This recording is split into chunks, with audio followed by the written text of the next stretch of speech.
याद कर रहे थे इधर में भगवान एक नाव बनाने वाले लोग बना कर आ गए। भगवान बोले भैया हमें बैलगाड़ी बना देंगे, तो बना दो क्या लोगे? बोले जो हमें तुम देना चाहो। बोले हमें तो केवल एक ही है। बोले क्या? हरि नाम ही बदले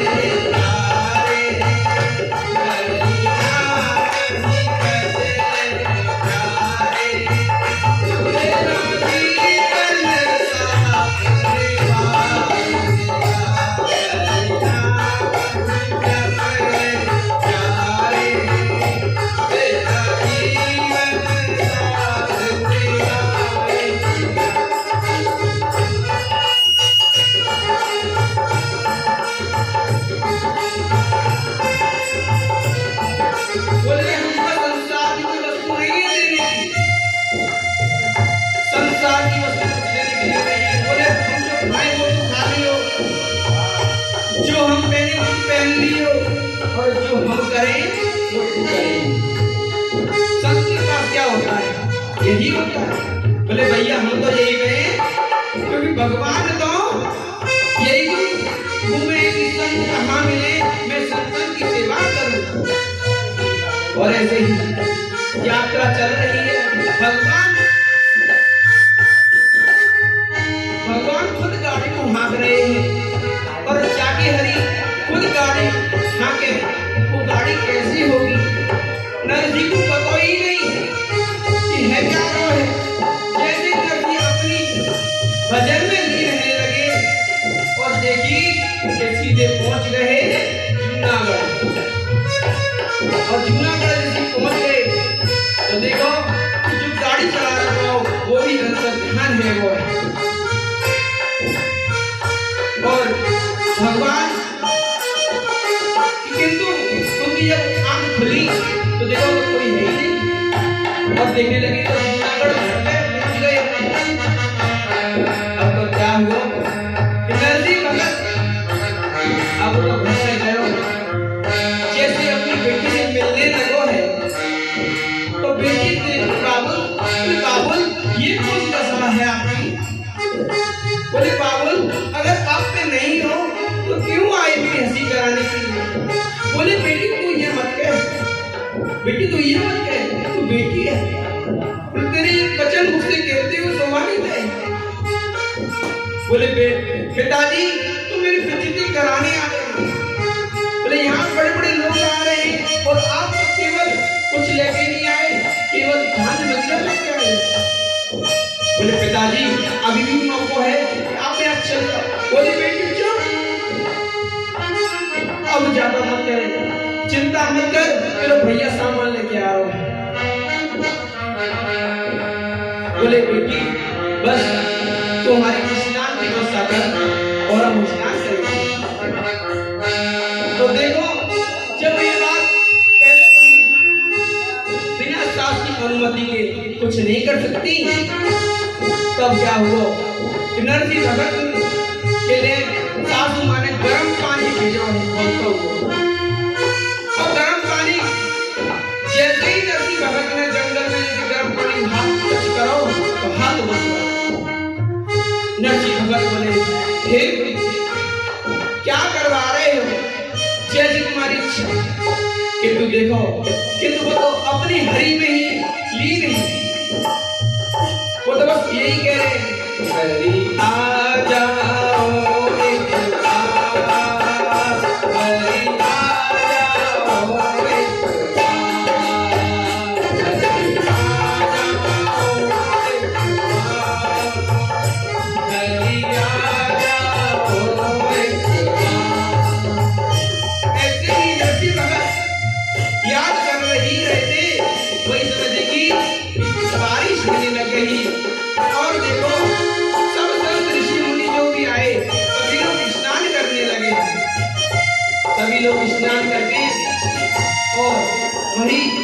धुनी लगा रही है।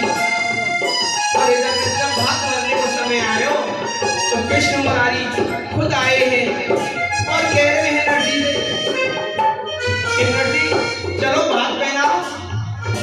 बोले चलो, जैसी चलती है पहुंचे हैं वहां पे देखो। बोले अब खत निकाल लो नरसी, जितना मांगो है। अब देखो वहां में जितना लिख रहा हो ना, बस जवल जवल। भगवान ने कही जब नक्की ने तो केवल एक मांगा, हम जवल जवल देंगे।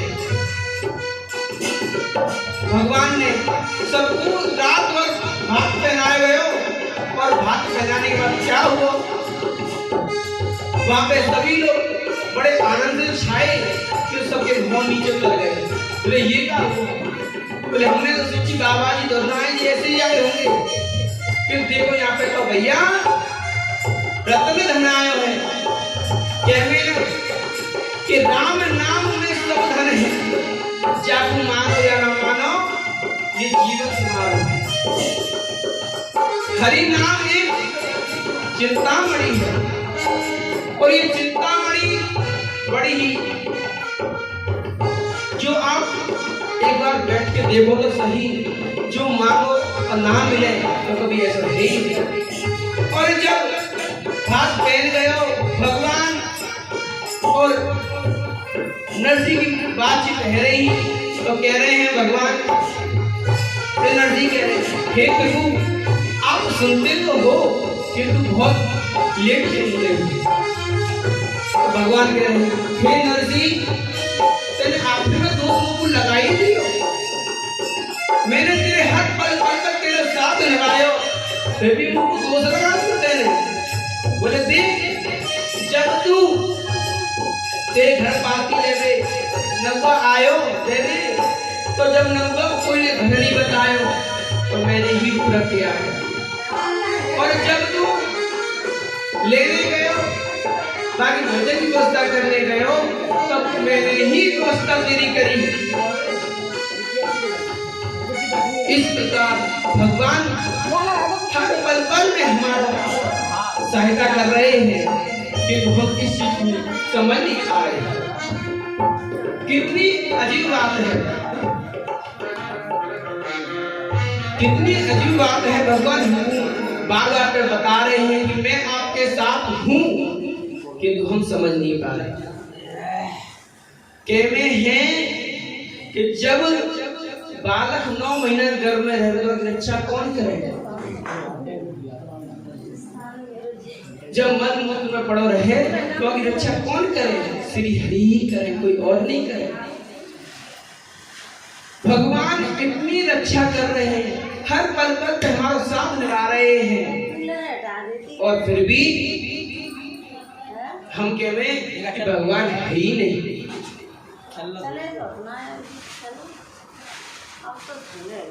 भगवान है ही नहीं। तो नरसी भगत की कितनी बड़ी कथा है कि जब अब कृष्ण और नरसी जब जाने लगे तो बामन जो सोते रह गए तो बोले भैया हमको तो कुछ मिला ही नहीं। जब सुबह सुबह अपने गाय की स्थानी वगैरह करने जब जा रही बुढ़ियाएं तो उन्होंने देखी कि भात बनाया गया हो तो भक्ति भक्ति आने लगी, इधर तो कृष्ण जाने लगे। और ये बात गुजरात की है, इसीलिए लोग कहते हैं गुजरात धनी हुई।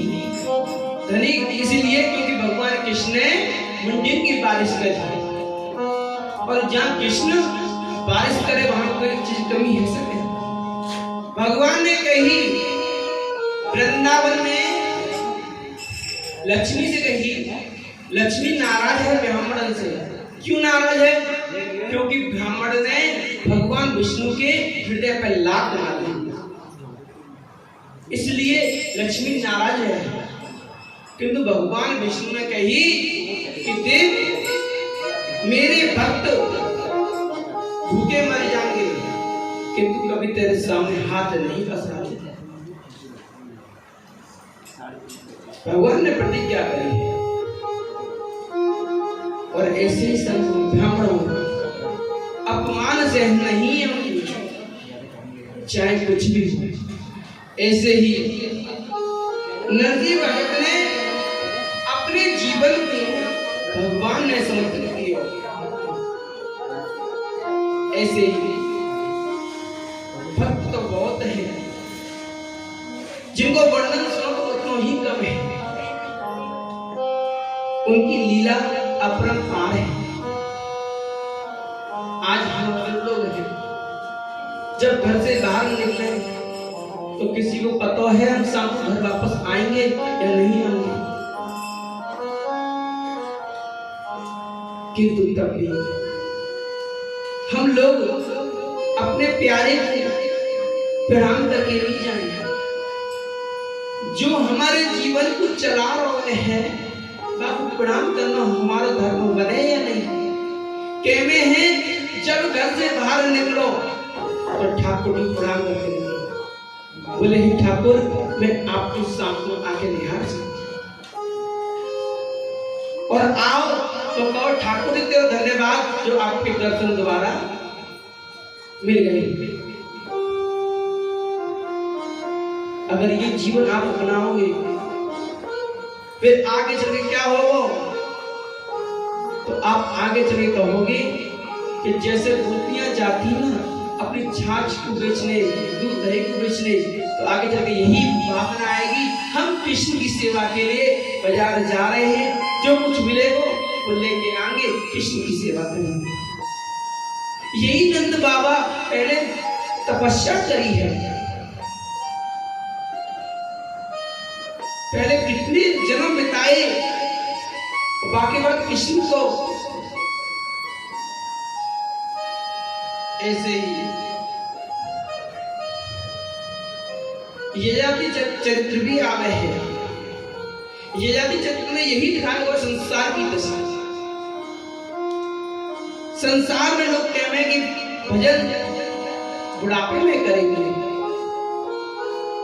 जब बुढ़ापे में जब आपके दांत नहीं रहेंगे, हाथ पैर की क्षमता नहीं रहेगी, आंखों से दिखेगा नहीं, कानों से सुनेंगे नहीं, बीपी हाई और लो रहेगा, तो भजन होगा। बोले फिर तो हॉस्पिटल दर्शन दिखेंगे। बोले यमदूत दिखेंगे। बोले यमदूत कौन है? क्या मैं हॉस्पिटल ही यमदूत है।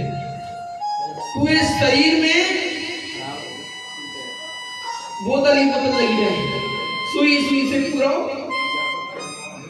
केमो हॉस्पिटल जब निकल के आवे ना तो पूरी बॉडी छिल के आवे।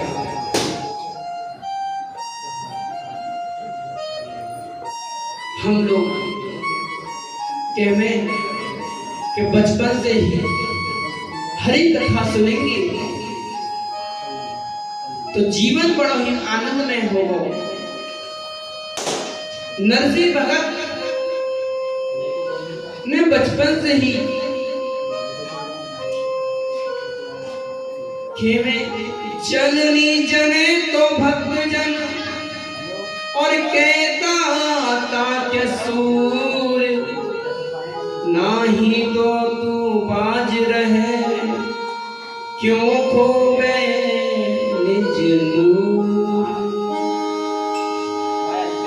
या जननी को जन्म देना सार्थक है, जाने अपने गर्भ से भक्त को जन्म दियो, वही कोक धन्य है। जन्म तो हर कोई दे रहे, जानवर भी दे रहे, सब दे रहे। संसार में एक ही लीला चल रही है कि जन्मो और मरो, जन्म जा नर मर, जन्म जन्मते जाओ मरते जाओ। बोले दो व्यक्ति पैदा हुए, चार व्यक्ति, या चार व्यक्ति पैदा हुए, दो व्यक्ति। भगवान ने बड़ा मेंटेनेंस, किंतु सबको केवल एक पीढ़ी दो पीढ़ी याद रहेगा, तीसरी पीढ़ी याद नहीं रहेगा। आज हम सभी यंग जनरेशन क्या कर रहे हैं? केवल पिक्चर को देख के पिक्चर की एक्टिंग करने लग जाए। उनको ये भी पता है कि ये हीरो हैं वो पैसा कमाने के लिए एक्टिंग कर रहे हैं। फटे कपड़ा क्या वो नंगे भी घूम लेंगे, क्यों? पैसा मिल रहा है उन्हें। किंतु बाकी नकल हम अपनों दिखावे हम भी हीरो बन गए। हमारे यहाँ पहले पूर्वज में कभी भी शूटिंग के लिए कोई बुलाता तो जाते नहीं है। कौन जाती? नीच जाती। किंतु आज सभी लोगों को जो टीवी में देख लियो वही कपड़ा पहनते हैं, वही स्टाइल मारना, अपना कोई स्टाइल नहीं। अरे भैया, अगर इंसान हो तो आप अपने आप में एक क्वालिटी होनी चाहिए। किसी की नकल कौन करता है? इसमें अकल नहीं होती, और इसमें अकल होती है ना तो लोग उसकी नकल करते हैं। विद्यमान की पूजा हर समय होती है, हर कोई करता है, और बेवकूफी कौन करता है? अगर वो आज उन्हें घर में रोटी खाने के लिए होते तो वो आज पिक्चर और शूटिंग में क्यों जाते? उनके घर में रोटी खाने के लिए लाले पड़ रहे थे, इसलिए सभी लोग पहले क्या करते थे? जिनके घर में लाले पड़ते बॉम्बे भाग जाते थे। वहां पे ज्यादा रुपये मिलते थे, इससे लोग आगे चलकर अपना जीवन यापन, किंतु वो जीवन यापन करने के लिए कर रहे हैं और हम आज उसको स्टाइल दिखा रहे हैं। किंतु भगवान कहते हैं कि भाई जो संसार की स्थिति में देखकर जलता है, कहते हैं ना नकलची बंदर होते हैं, नकलची बंदर होते हैं। और इंसान जो बंदर, इसलिए तो हमारी साइंस क्या कहती है? बोले मानव बंदर है, बंदर की संतान है। क्यों? कि नकलची हो गए, सब लोग नकलची हो गए ना, तो इसलिए कह दिया उसने साइंस ने भी कि हम बंदर की संतान है। किंतु हमारे ऋषि मुनि, हमारे पूर्वज कहते हैं तुम होगी बंदर की संतान, किंतु हम तो ऋषि मुनियों की संतान है। हमारे सप्त ऋषि ऊपर विराजते हैं। ऐसे ही हम लोग इस चीज को समझ नहीं पाते।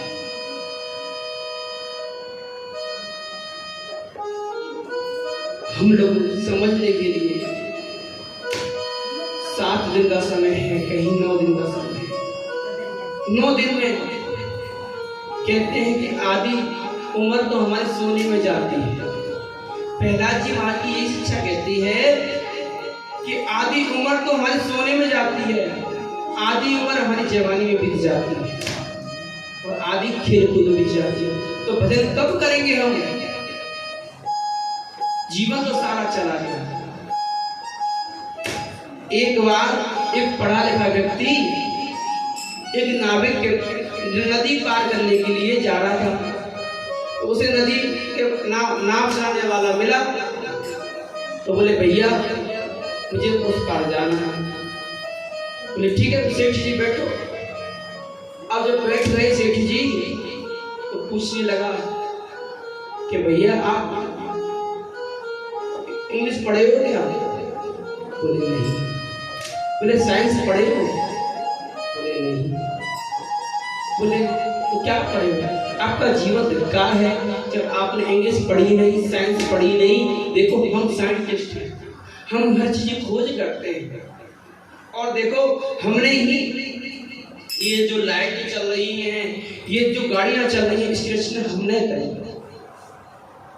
नाविक ने कहा अच्छा तुमने खोज करी है? अच्छा ठीक है। अब जब बीच नदी में ले गया तो अब उसने भी एक प्रश्न कर दिया। बोले क्या? बोले सेठ जी क्या तैरना जानते हो? सेठ जी तैरना जानते हो? बोले नहीं। बोले अब तो आपकी पढ़ाई लिखाई सब गई। बोले सब फेल। बोले अब तो नाव डूबने वाली है, तुम भी डूब के अपनी जिंदगी को गोविंदाय नमो नमः। बोले तुम्हारी पढ़ाई तो केवल क्षण के लिए थी, लेकिन हमारी पढ़ाई तो इस पानी से भी बचा सकती है। किंतु ऐसे कहते हैं संत जो है, एक बार एक व्यक्ति एक लाल कपड़ा बेचता है बाबा जी का, तो वो रास्ता से निकल रहा, तो रास्ता निकलते निकलते देखा कि मुर्दा आ रहा है। मुर्दे के संग काफी लोग आ रहे हैं पीछे यज्ञ जगह से, तो सभी लोग मुस्कुराते आते और कहते हैं जब बाबा जी को मिल जाए बच्चा तो उससे सबको एंजॉय करने में मजा आता है, छेड़ते हैं। बोले बाबा एक बात बताओ। बोले जा मुर्दा को हम लेके जा रहे हैं। बोले हाँ। बोले यार गर्दन क्यों हिल रही है? बोले यार गर्दन या की वजह से हिल रही है क्योंकि तुम राम नाम सत्य बोलते रहे हो कि तुम मान कब रहे हो। अगर यही 4 साधु लगाएं तो गर्दन नहीं हिलेगी। तुरंत मुंह बंद है। ऐसे ही जब भोलेनाथ से पूछी गई कि भोलेनाथ मुक्ति करें तो शमशान घाट पे क्यों रहे? शमशान घाट पर आने को भी कारण हो भोलेनाथ को। बोले क्या कि लोग जो बड़े प्रेम से जब ले जावे तो बड़ी जोर से आवाज लगावे राम नाम, किंतु जब वहां पहुंच जाए तो ऐसा लगे सांप सूंघ गए हुए। मुंह से एक आवाज नहीं निकले और मुंह में सबके गुटखा, सब मुंह में अपने गुटखा लगा ले, कोई सुपारी लगा ले, कोई कुछ लगा ले। तो भोलेनाथ जी बोले बड़े शमशान घाट पे आ तो गए, कि अब बोले चित्त में फंस गए ना। अब फंस गए तो क्या हुआ? बोले शायद ऐसा कि जब जामे तब राम का नाम लेंगे, किंतु जब लोग वहां से जाने लगे तो बोलते चालते बातचीत करते करते सब जाने लगे। तो भोलेनाथ कहमे कि राम नाम से तुम कहीं भी ले जा सको, और राम नाम नहीं तो भोलेनाथ कहीं नहीं जाते। काशी में लोग ध्यान दरगाह में किंतु राम को नाम नहीं दिलवाएंगे। हरिद्वार में ध्यान दरगाह में किंतु हरि को नाम नहीं दिलवाएंगे। किंतु वो काशी भी भोलेनाथ इससे कभी प्रसन्न नहीं हुए, क्योंकि भगवान कहते हैं कि बेल पत्र पे राम को नाम लिखकर जो शिव जी के मस्तक पर चढ़ावे वहां से भोलेनाथ बड़े प्रसन्न हुए हैं। चरणन में नहीं, सिर पे। क्यों? कि राम नाम को उनकी। तो ऐसे ही जब फंस गए शमशान घाट पर तो सोचने लगे कि अब कैसे जाया जाए। तब सब लोग चले गए तो जो मुर्दे की भस्म ही बोले ये कितनी धन्य है कि चाकू लेके कितने लोगों ने राम को नाम लियो है। बोले ये भस्म नहीं, ये तो अमृत है, और या लेकर तुरंत अपने शरीर पर लपेट लियो है। बोले क्यों? ये मेरी राम नाम की भस्म है। इसलिए भोलेनाथ ने अपने शरीर पर भस्म लगाई है। और आज कलयुगी लोग भस्म लगा के नंगे बाबा बन के अपने आप को पूजना चाहते हैं। एक तरफ तो चश्मा लगा लिया और एक तरफ जैनी मुनि बन रहे हैं। बोले कपड़ा नहीं पहनेंगे, चश्मा लगाएंगे। वाह भाई वाह। बोले कपड़ा क्यों ना पहने? बोले नहीं, हमने जैन धर्म को धारण किया है। बोले जैन धर्म में चश्मा कहां से आ गया? जब तो कोई वस्तु दांत तो बढ़ जाए तो नकली दांत लग जाए, और कान खराब हो जाए तो मशीन लग जाए, किंतु वस्त्र नहीं पहने। किंतु ये लोग इतने पापी हैं। कौन की ओर करें? ऋषभ देव की। ऋषभ देव तो साक्षात भगवान के स्वरूप है। उनकी तो मन मूत्र में से भी सुगंध आती है, और आज उनकी होड़ कर रही है संसार के प्राणी।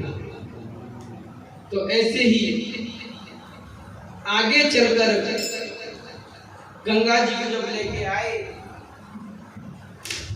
तो गंगा जी जब पृथ्वी पर आने लगी तो गंगा जी ने भी एक प्रश्न ही किया। बोले क्या? फिर मैं आपके कहने पे जाता रही हूँ कि तुम में सब पापी लोग नहाएंगे, और पापी जब लोग नहाएंगे तो मेरे पाप को कौन धारण करेगा? तब कही कि तेरे अंदर जो पापी लोग नहाएंगे और वहां में एक संत नहा लेगो, तेरे सारे पापन को हरण कर लेगा। ऐसे ही एक संत है, गंगा जी किनारे बैठते हैं। तो गंगा जी किनारे बैठते तो एक व्यक्ति बहुत दूर से आया और बोले गंगा जी स्नान करने जाना, कि शिष्य कौन को? उन संत जी को। अब संत जी जब वास्तव में कथा कर रहे थे, संत जी बोले बैठे। बोले नहीं महाराज, गंगा जी को स्नान कर आऊं, नहीं तो फिर रात हो जाएगी, गंगा जी स्नान नहीं हो पाएगा। तो वो जो गंगा जी को स्नान करने गया तो वो गंगा जी के दर्शन नहीं हुए। क्यों? कि वो अपराध करके गए। कि मैं कथा को छोड़कर कोई व्यक्ति कहीं जावे तो ये सबसे बड़ा अपराध है भगवान के नाम में। तब वो गया और गंगा जी दर्शन नहीं हुए, तो वो आके बोले महाराज मुझे गंगा जी कहीं दूर दूर तक नहीं दिख रही है, मुझे गंगा जी कहीं दूर दूर तक नहीं दिख रही। संत जी भी अब जा तो गंगा जी दर्शन। तब वो गयो तो गंगा जी दर्शन हुए। तो बोले महाराज पहले दर्शन क्यों नहीं हुए गंगा जी के? बोले तेने अपराध करो,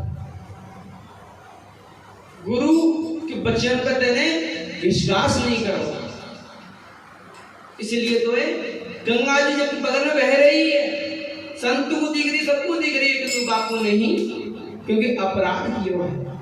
भगवत अपराध से भगवान मुदे कान। भगवान ने जब अम्बरीश, जब दुर्वासा ऋषि ने अम्बरीश चरण अपराध करो, भगवान ने अपने कान बंद कर लिए। कहमे कि जब गुरु के चरण में अपराध हो जाए तो भगवान भी आपको माफ नहीं करे, क्योंकि कहमे कि क्योंकि यही रास्ता बताने वाला, यही पहुंचाने वाला, अगर यकीन मैं सुनूं तो कभी ऐसा ही नहीं किया, क्योंकि भक्तन भगवान ने किया, भक्तन ने मोए नाना भात नचाया। ऐसे ही हमारे आगे चलकर यदाति चरित्र में राजा है यदाति, पूरा जीवन अपने भोग में बिताया। एक दिन क्या हुआ कि उनने अपने शीशा में देखो कि सफेद बाल आ गए। जो सफेद बाल आ गए हो तो यह जी के बड़ी चिंता है गई, और बड़ी चिंता जब है गई बोले करो क्या जाए। तो कह रहे हैं पुत्र से पुत्र मुझे अपनी आयु दे दो, तो जैसे मैं तरुण है जाऊं, किंतु कहवे कि संसार के भोग कितने भी भोग लो कभी तृप्ति नहीं होवे। व्यक्ति जब मरने वाला हुए ना, बुढ़ो आदमी, तब भी क्या कहेंगे, अरे अभी तो वो ये करना बाकी रहेगा, मेरा मैंने कोई पंक्ति को मुख ना देखो। अगर पंक्ति को मुख देख ले तो सोने की स्वर्ग की सीढ़ी चढ़ जाता। विचारो रावण पूरा जीवन बीत गया, स्वर्ग की निशानी चढ़नी है, स्वर्ग की निशानी बनानी है, तो वो तो बना नहीं पाया, और वो कह रहा कि स्वर्ग की निशानी चढ़ जाता। जब ऐसा बड़ा विद्वान व्यक्ति निशानी बना नहीं सको तो ये चढ़ने की कोशिश कर रहा, बोले बनी नहीं तो चढ़ाए कहां से? अगर बन जाती तो चढ़ भी जाते। ऐसे ही कलयुग में यही हो गए कि सभी लोग अपने जीवन को भगवान में ही लगाना चाहे।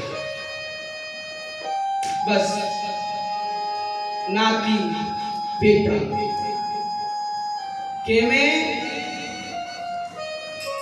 कि जब नाती है जाए ना